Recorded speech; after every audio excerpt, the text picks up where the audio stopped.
Bible के अनुसार चिंता और संसार की परेशानी और भय दौलत का छलावा वचन को दबा देता है। वो सारा समय परमेश्वर के वचन पर ध्यान लगाकर गुजारो जो चिंता करते हुए गुजारते हो। विश्वास की अच्छी लड़ाई लड़ो, अपनी बाइबल निकालो और जोर से वचन बोलना आरंभ करो। आपकी अपनी आवाज उन गलत विचारों को भंग करेगी जो आपको सूझते हैं। आप किसी और की कही बात से अधिक अपनी बात पर विश्वास करेंगे। एक फैसला कर लो कि आप चिंता में नहीं जिएंगे। सृष्टि में मनुष्य एकमात्र प्राणी है जो चिंता करता है और हमें सबसे अधिक बुद्धिमान समझा जाता है। हम मानव सृष्टि की सबसे बढ़िया रचना है। अन्य सभी समझते हैं, पेड़ चिंता नहीं करते, पक्षी चिंता नहीं करते, खरगोश चिंता नहीं करते, फूल चिंता नहीं करते, शेर चिंता नहीं करते, सुअर चिंता नहीं करते, गाय चिंता नहीं करती। पर हम सबसे होशियार, सबसे समझदार, सबसे बुद्धिमान प्राणी चिंता करते हैं। कोई दूसरा नहीं करता। मत्ती 25 या मत्ती 6 माफ कीजिए।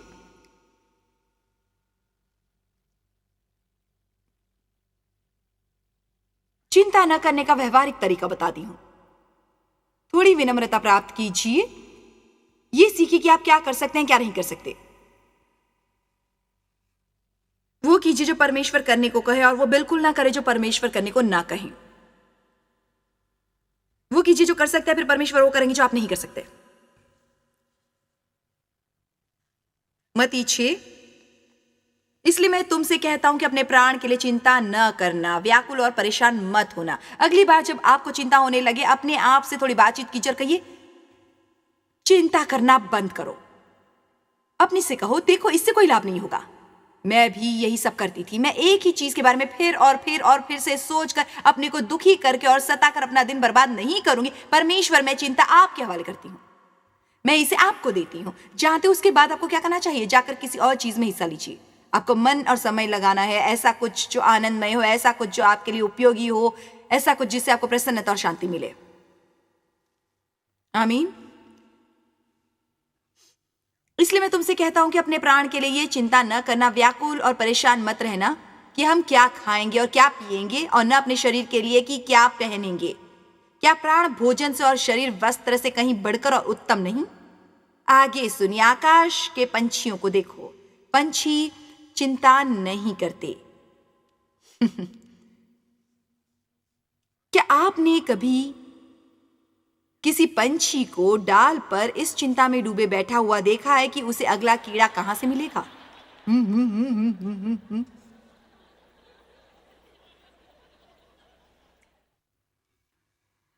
आकाश के पंछियों को देखो, वो न बोते हैं, न काटते हैं और न रत्तों से बटोरते हैं, लोभी तुम्हारा स्वर्गीय पिता उनको खिलाता है। क्या तुम उनसे अधिक मूल्य नहीं रखते? वो इस तरह जारी रखते हैं और बात करते हैं फूलों और सुलेमान के बारे में कि अपने सारे विभव में उन्होंने फूलों जैसे सुंदर कपड़े नहीं पहने थे। वचन 31 के अनुसार, इसलिए तुम चिंता करके ये ना कहना, यदि आप चिंता करेंगे तो वो आपके मुंह से बाहर निकलेगी। इसलिए शैतान इस आशा से बाहर दिमाग में गलत विचार डालता है कि वो हमारे मुंह से बाहर निकलेंगे, क्योंकि हमारे शब्द शक्तिशाली होते हैं, उससे कहीं अधिक जीतने की हम कल्पना कर सकते हैं। जब हम कुछ बोलना आरंभ करते हैं, तब या तो परमेश्वर को काम करने की इजाजत देते हैं या फिर शत्रु को काम करने की इजाजत देते हैं। क्या मैं आपसे फिर से कहूं? जब हम बीच से कुछ बोलना आरंभ करते हैं, यीशु ने कहा चलो दूसरी ओर चलते हैं। अब हम बीच में होते हैं, हम तूफान में होते हैं और हम कुछ न कुछ कहने वाले होते हैं। सो हम जो कहते हैं वो या तो परमेश्वर को काम करने की अनुमति दे सकता है। हमें ये कहना चाहिए कि परमेश्वर, मुझे आप पर विश्वास है, मैं आप पर निर्भर रहता और विश्वास करता हूं। मुझे ये अच्छा नहीं लग रहा, मुझे अच्छा महसूस नहीं हो रहा, पर मुझे विश्वास है कि सब आपके नियंत्रण में है और ये कि इन सब के द्वारा अंत में अच्छा ही होगा। मुझ पर अनुग्रह करो कि मैं इसमें स्थिर रहूं और परमेश्वर काम कर सकते हैं। पर दूसरी ओर यदि आप अपना मुंह खोलकर कहेंगे मैं नहीं जानता हम क्या करेंगे, हमें क्या करना चाहिए, हम डूब जाएंगे, तब शैतान कहता है वो मछली जाल में फंस गई। भजन 91:1-2 क्या लिखता है? जो परम प्रधान के धाये हुए स्थान में बैठा रहे, वो सर्वशक्तिमान की धाया में ठिकाना पाएगा, जिसकी शक्ति के सामने कोई शत्रु टिक नहीं सकता। मैं यहोवा के विषय में कहूंगा। आप यहोवा के विषय में क्या कहते हैं? मैं यहोवा के विषय में कहूंगा कि वो मेरा शरण स्थान और गढ़ है, वो मेरा परमेश्वर है। मैं उस पर भरोसा रखूंगा। मैं यहोवा के विषय में कहूंगा। हम प्रभु के विषय में क्या कहते हैं? चिंता एक चोर है। प्रभु के विषय में क्या कहते हैं? चिंता एक चोर है। वो आपकी शांति चुराती है, आपका आनंद चुराती है, और सबसे अधिक वो आपका आज चुराती है। आज आज आज का दिन जो प्रभु ने बनाया है। मैं आपको ये गारंटी नहीं दे सकती कि आपको एक और दिन मिलेगा, चाहे मैं आशा करती हूं, मैं सचमुच आशा करती हूं, मेरे विचार से मुझे मिलेगा, पर यदि ना मिला तो मैं वो अंतिम दिन बर्बाद नहीं करना चाहती। वर्तमान सबसे महान सौगात जो परमेश्वर ने हमें दी है वो है। हमें उस पल का आनंद लेना चाहिए जो हमारे पास है। हमें इस पल को व्यर्थ नहीं करना चाहिए, उस पल की चिंता करने में जो गुजर गया है और जिसके बारे में हम कुछ नहीं कर सकते थे, उस पल की चिंता करके जो आने वाला है और जिस पर हमारा कोई नियंत्रण नहीं है। इसलिए हमें अतीत को पीछे छोड़कर भविष्य को परमेश्वर के हाथ में रहने देना चाहिए। हमें पुरानी बातों को भुलाकर भविष्य के बारे में सोचना चाहिए, इस पल का आनंद लेना चाहिए। Come on.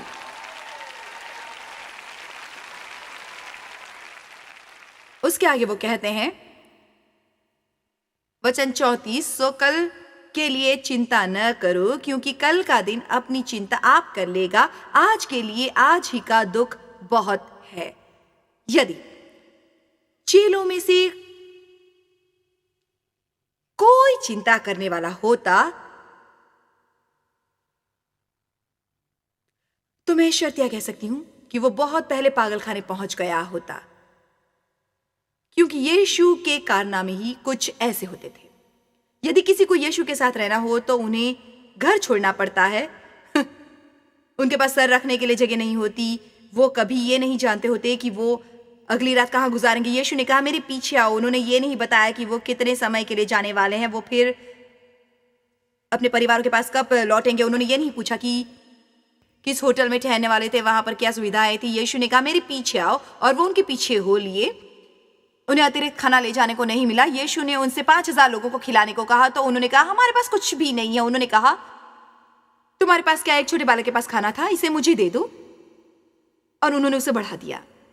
लूका 10 में उन्होंने 70 चेलों में से 2-2 को बाहर भेजा ताकि वो जाकर रोगियों को चंगा करे और सुसमाचार का प्रचार करे। उन्होंने कहा, अपने साथ में बटुआ मत ले जाना, कोई अतिरिक्त थैला मत ले जाना, चप्पलों की अतिरिक्त जोड़ी मत ले जाना। उन्होंने कहा, अपना ध्यान भटकने मत देना, और तुम्हें अपनी गति कम नहीं करनी राह में रुककर किसी को शुभकामनाएं देने के लिए। वाह! मेरा मतलब, उन्होंने उन लोगों को एक काम करने भेजा और कहा, मैं नहीं चाहता तुम किसी बात की चिंता करो। मैं नहीं चाहता कि तुम चिंता करो और ये सोचते रहो कि कल क्या होने वाला है। ये कुछ समझाने की कोशिश कर रहे हैं। जब वो हमें कुछ करने के लिए भेजते हैं, वो हमें वो उपलब्ध करवाएंगे जिसकी हमें आवश्यकता है, और हमें उसकी चिंता करने की आवश्यकता नहीं है। मुझे ये कहना बहुत उत्साहजनक लगता है कि विश्व भर में हमारी सेवकाई है और दुनिया के 2/3 हिस्सों में हमारे टीवी पर प्रसारण होता है। हम 40 भाषाओं में प्रचार करते हैं और सारे विश्व में काम करते हैं, और हम लगभग 300 रेडियो स्टेशनों पर हैं। यदि मुझे परमेश्वर पर विश्वास करना ना आता, 100% पागल हो गई होती मैं। आप नहीं जानते इतने विशाल स्तर पर कुछ करने के लिए हर माह कितने पैसे खर्च करने पड़ते हैं। जानते हो, वो मुझे लंबे कठिन मार्ग से ले गए और उन्होंने मुझे कुछ बातें सिखाई, जैसे अपने मोजों, कढ़ाइयों, नीचे पहनने के कपड़ों और चीथड़ों के लिए कैसे विश्वास करना। विनम्रता के अलावा दूसरी चीज जो हमें चिंता करने से रोकती है वो है ये सीखना कि हम उसे व्यवस्थित नहीं कर सकते। आपको अक्सर अपने आप से कहना चाहिए, मैं इतना होशियार नहीं कि इसे समझ लूं, इसलिए कोशिश करना बंद करिए। क्या हम इसका अभ्यास करें? कहिए, मैं इतना होशियार नहीं कि इसे समझ सकूं। इसका यह मतलब नहीं कि आप मूर्ख हैं। परमेश्वर ने हमें बुद्धि दी है और वो हमें सही समय पर वो समझाएंगे जो हमें समझना चाहिए, पर वो नहीं चाहते हम ज्यादा दिमाग लगाएं और ज्यादा समझने की कोशिश करें। हमें बुद्धि दी गई है। मैं सच कहती हूं, हमारे पास बुद्धि है। देखिए, ऐसा करने से ऐसा नहीं होता कि हम मूर्ख साबित होते हैं। हमारे पास संपूर्ण ज्ञान है, बुद्धि है, पर हम तभी इस्तेमाल करें जब परमेश्वर चाहेंगे हम इस्तेमाल करें। आमीन। और वो दूसरी चीज जो आपके पास होनी चाहिए यदि आपको चिंता नहीं करनी, पहली चीज तो यह है विनम्रता। दूसरी चीज जो आपके पास होनी चाहिए वो है परमेश्वर के साथ अनुभव। हम हमेशा ये कहावत सुनते हैं, अनुभव से बेहतर शिक्षक कोई नहीं होता। और अनुभव प्राप्त किए बगैर आप कभी चिंता करना बंद नहीं करेंगे। यदि आप परमेश्वर के वादों के अनुसार आगे बढ़कर ये नहीं देखेंगे कि वो क्या करेंगे। बाइबल में मलाकी में बिल्कुल यही लिखा है, दशमांश और देने के संदर्भ में भी लिखा है, सारे दशमांश भंडार में ले आओ कि मेरे भवन में भोजन वस्तु रहे। और सेनाओं का यहोवा ये कहता है कि ऐसा करके मुझे परखो कि मैं आकाश के झरोखे तुम्हारे लिए खोलकर तुम्हारे ऊपर अपरंपार आशीष की वर्षा करता हूं कि नहीं। मैं तुम्हारे लिए नाश करने वालों को ढूंढूंगा। फिर वो कहते हैं मुझे परखो, मुझे परखो और साबित करो। सो वो कह रहे हैं यदि तुम्हें इस पर विश्वास नहीं, कोशिश करो, वो करके देखो परमेश्वर आपके लिए क्या कहते हैं। आप में से कितने जानते हैं कि परमेश्वर से अधिक नहीं दे सकते? कितनों ने अपने जीवन में देने के कारण आश्चर्यजनक चीजें होते देखी हैं, बहुत आश्चर्यजनक। इस तरह आरंभिक दिनों में मैंने परमेश्वर के साथ अनुभव प्राप्त किया। मुझे अपनी दयनीय प्रार्थनाओं की सूची याद है। परमेश्वर मुझे 12 चिथड़े चाहिए, नहीं बर्तन पोंछने के नैपकिन, हमें उनकी बहुत जरूरत थी और हमारे पास बिल्कुल पैसे नहीं थे। मैंने सेवकाई की तैयारी के लिए नौकरी छोड़ दी थी और मैं सोचती थी कि एक वो बलिदान करने से हमें बहुत आयत से आशीषें प्राप्त होंगी, पर उसकी बजाय हमें कई वर्षों तक परमेश्वर पर अपने मोजों और अंदर के कपड़ों के लिए विश्वास करना पड़ा। परमेश्वर आपके दिल को परखेंगे, ये देखेंगे कि आप जो कर रहे हैं सही कारण से कर रहे हैं या नहीं। इस हिस्से में बैठा एक व्यक्ति ये समझ गया है। आज लोग हर काम के लिए पैसों की आशा करते हैं, पर उन दिनों जब मैं नई थी बहुत से स्वयंसेवक हुआ करते थे। आमीन। मेरे विचार से बाइबल उसे कहती थी दास बनना, सेवा करना।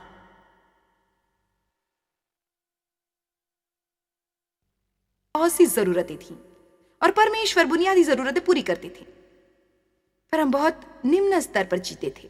मुझे बहुत वर्षों तक $2-3 लेकर गैरेज सेल में से परमेश्वर पर यह विश्वास करते हुए जाना पड़ता था कि मुझे वहां बच्चों के लिए जूते मिलेंगे। और इस दौरान मैं ये प्रचार करती थी कि परमेश्वर हमें आशीष और समृद्धि देना चाहते थे और विश्वास द्वारा कैसे जीना चाहिए। कई बार बहुत बेतुका लगता था उसके बारे में प्रचार करना और ऐसा अनुभव करना जैसे वो मेरे लिए काम नहीं कर रहा था, पर तब मैं बीच में थी। यीशु ने कहा चलो पार करके दूसरी ओर जाए। मैं नाव पर सवार थी, पर अभी हम दूसरी तरफ नहीं पहुंचे थे। मैं बीच में थी और बीच में मैं जो करती उससे यह तय करना था कि मैं दूसरी ओर पहुंचूंगी या नहीं, और यह कि मुझे दूसरी ओर पहुंचने के लिए कितना समय लगेगा। मैं आपको बता सकती हूँ कि मैंने बीच में नाव में बहुत सी गलतियां की, पर मैं आपकी मदद करना चाहती हूँ ताकि आप वो गलती ना करें। और मैंने क्या सीखा? मैंने सीखा कि इतनी होशियार नहीं कि अपनी समस्या हल कर सकूं। मैंने सीखा कि मैं अपने पति को नहीं बदल सकती, मैं अपने बच्चों को नहीं बदल सकती, मैं दुनिया नहीं बदल सकती, वो बहुत कठिन है।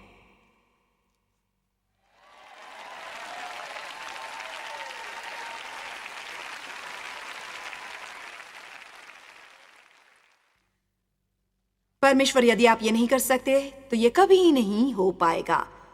पर एक काम है जो मैं नहीं करूंगी, मैं आइंदा कभी अपने आप को नहीं सताऊंगी। मुझे आपसे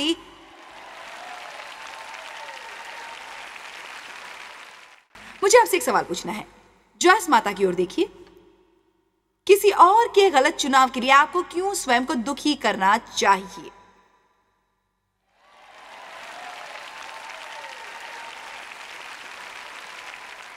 अब सुनिए, एक और बढ़िया सवाल पूछती हूं। यदि आप किसी ऐसे के साथ रहते हैं जो प्रसन्न नहीं होना चाहते, आप इसे अपना आनंद चुराने क्यों दे? आपको उन्हें पागल बना देना और इतना प्रसन्न होना चाहिए जो आप दोनों के लिए पर्याप्त हो। आमीन। दूसरों के संग उसकी समस्याओं पर आश्रित मत होइए। यदि तुम प्रसन्न नहीं तो मैं प्रसन्न नहीं हो सकता। सुनिए, मैं बहुत लंबे समय तक प्रसन्न नहीं थी और मेरे पति हर दिन प्रसन्न रहते थे और उनकी प्रसन्नता मुझे पागल कर देती थी। मेरा मतलब देव दुखी रहने में बिल्कुल मेरा साथ नहीं देते थे। वो हमेशा आनंदित रहते। उनका ऐसा आरोप था मैं आनंद उठाने वाला हूं।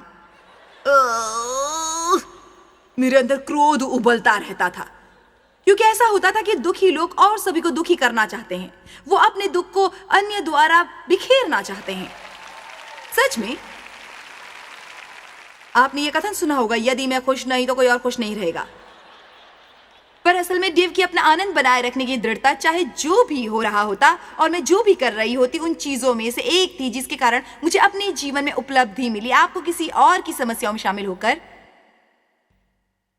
उन्हें अपने को दुखी करने देने की आवश्यकता नहीं है। आपको दृढ़ रहना चाहिए ताकि वो समझ सके कि उनकी परिस्थितियों का उन पर नियंत्रण नहीं होना चाहिए। और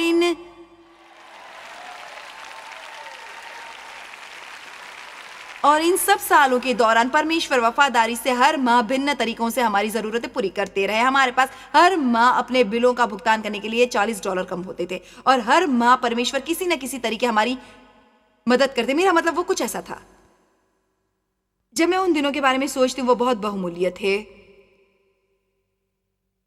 वही परमेश्वर और आपके बीच के संबंध को विकसित करते हैं।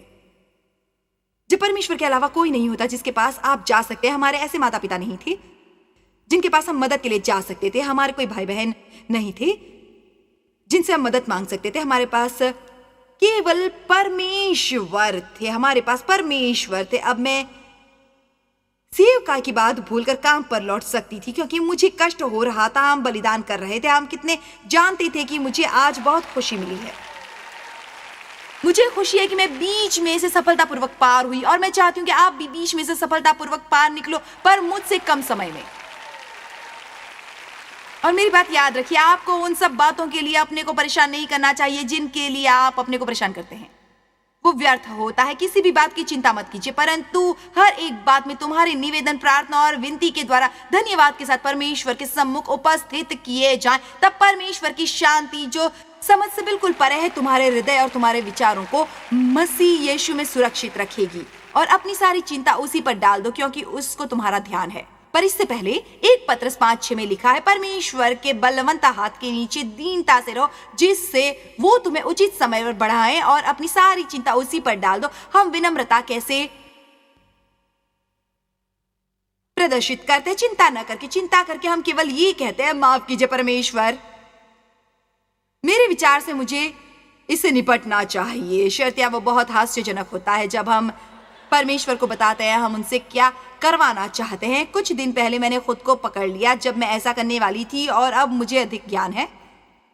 उन चीजों की चिंता करनी बंद करो जिसके साथ निपटने की आपको कोशिश भी नहीं करनी चाहिए। चिंता चिंता चिंता ना जानने का उपहार प्राप्त करो। मैं बहुत सी बातें नहीं जानती और मुझे इससे कोई परेशानी नहीं, पर पहली मेरे लिए उलझने वाली बात यही होती थी। मुझे नीति वचन 3:5-7 प्यारा है, तू अपनी समझ का सहारा न लेना वरन संपूर्ण मन से यहोवा पर भरोसा रखना, उसी को समर्पण करके सब काम करना, तब वो तेरे लिए सीधा मार्ग निकालेगा। अपनी दृष्टि में बुद्धिमान न होना। देखा, फिर से लिखा है। ये मत सोचो कि आप इतने होशियार हो कि अपनी समस्याओं को समझ लेंगे। कितना समझ रहे हैं कि अपने को सताना कैसी मूर्खता होती है। याद रखिए, मेरा आपको ये बताने का ये अर्थ नहीं कि ये अपने आप बंद हो जाएगा। मेरा मतलब आपको इसका सामना करना पड़ेगा, इसका विरोध करना होगा, आपको कुछ घोषणाएं करनी होंगी। मैं ऐसा नहीं करूंगा, मैं चिंता में नहीं जीऊंगा, मैं चिंता में नहीं जीऊंगा, मैं अपने जीवन का आनंद उठाऊंगा, मेरे पास शांति होगी। परमेश्वर ने मेरे लिए शांति छोड़ी है और मैं यीशु के नाम पर उसे पाकर रहूंगा। मैं अपना जीवन दुखी रहकर नहीं गुजारूंगा। मैं कल्पना भी नहीं कर सकती उन लोगों की जो यीशु के पीछे चल दिए थे। वो क्या सोचते थे? एक दिन ऐसी परिस्थिति थी कि वो एक कुएं के पास गए। उन्होंने कहा, एक स्त्री मिली, उन्होंने कहा मुझे थोड़ा पानी दो। ये यूहन्ना 4 में है। उस स्त्री ने कहा, तू यहूदी होकर मुझ सामरी स्त्री से पानी क्यों मांगता है? क्योंकि यहूदी सामरियों के साथ किसी प्रकार का व्यवहार नहीं रखते। फिर उस स्त्री ने कहा, इसके अलावा मैं एक स्त्री हूं, और उन दिनों पुरुष उन स्त्रियों से बात नहीं करते थे जिन्हें वो नहीं जानते थे। उस पर मनाही ही थी। इसलिए यीशु ने कहा, मुझे थोड़ा पानी दो। तो वो पहले ही उलझन में थी और फिर यीशु इसे दूसरे स्तर पर ले गए और उन्होंने कहा, यदि तू ये जानती कि वो कौन है जो तुझसे कहता है मुझे पानी पिला, तो तू उससे मांगती और वो तुझे जीवन का जल देता, क्योंकि जो पानी तू पी रही है उससे तेरी प्यास कभी नहीं बुझेगी। पर मेरे पास पानी है जो मैं तुम्हें दे सकता हूं। यदि तू वो जीवित पानी पिएगी तुम्हें फिर कभी प्यास नहीं लगेगी। वो उस स्त्री ने फिर कहा, अच्छी, तो तेरी बाल्टी कहाँ है? तुम्हारे पास बाल्टी नहीं है? उन्होंने भी यही कहना था, अच्छा तुम अपना पानी कहां से लाओगे? तुम्हारे पास एक बाल्टी भी नहीं है।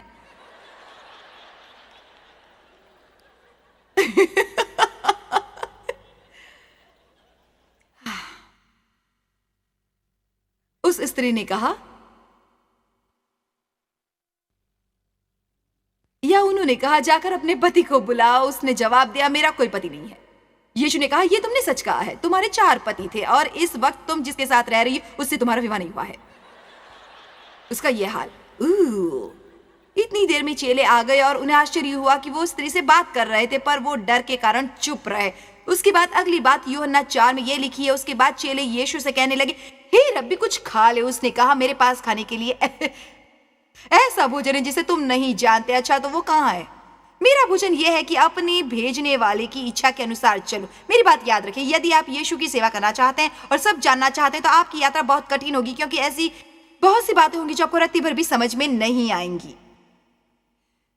मैं आप पर पानी तक पहुंचना चाहने वाले उस अंधे व्यक्ति की तरह विश्वास करता हूं। जानते हो, यीशु ने उस अंधे व्यक्ति की आंखों पर कीचड़ मला और उससे कहा कि उन्हें जाकर एक झील में धो लें। माफ कीजिए, मैं अंधा हूं, मैं भला वहां तक कैसे पहुंच सकता हूं? परमेश्वर केवल यह चाहते थे कि आप जाएं, चलना आरंभ करें। काश मैं भी किसी को चलने के लिए प्रोत्साहित कर सकती। वो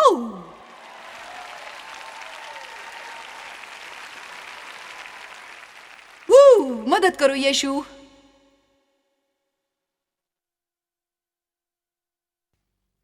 अपना कर्तव्य पूरा कीजिए और चिंता त्याग दीजिए।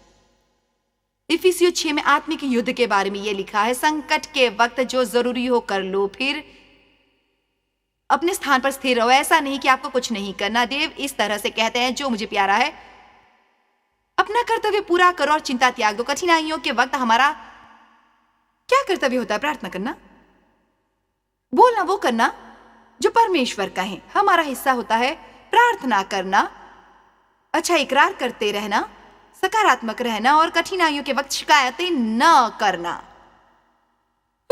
काश मेरे पास शिकायतों के बारे में बोलने के लिए 1 और घंटा होता। अपने पर तरस खाना बंद कीजिए। उन लोगों से ईर्ष्या मत कीजिए जिन्हें आपकी जैसी समस्याएं नहीं है। इतना अच्छा होता, कितना अच्छा होता कोई समस्या ना होती। जब तक मुझे अधिक ज्ञान नहीं था और जिस तरह से मेरा लालन पालन हुआ था, मैं बहुत क्रोधित होती जब मैं ऐसे लोगों से मिलती जिनका पालन अच्छे से हुआ होता था। मैं सोचती, कितना अच्छा होता है अच्छे माँ बाप होना, कितना अच्छा है।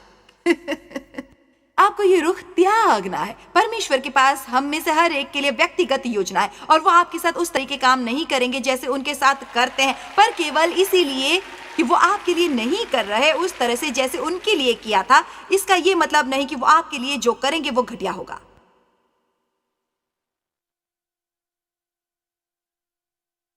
अपने जीवन में कठिनाइयों के समय यदि संभव हो तो अपने वादे पूरे कीजिए। अब वो कीजिए जो आपसे कहा था आप करेंगे, विशेष तौर पर जब वो करना कठिन हो।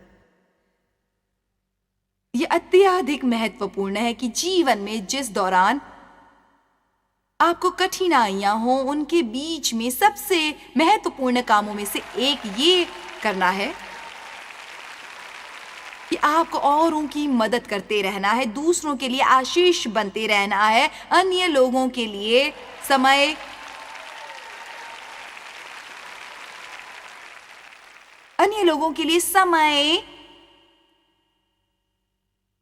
सेवा, प्रेम और प्रेरणा का बीज बोते रहना है, ताकि आपको अपने जीवन में